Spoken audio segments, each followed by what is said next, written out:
उस समय की है। एक बहन अपनी ससुराल में है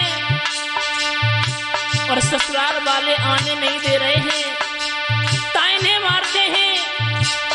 तो मैया आज बहन पपक पपक करके रोने लगी है, कहने लगी है, पापा मुझे पीहर की बड़ी याद सताती है पापा, और रो करके कहने लगी है,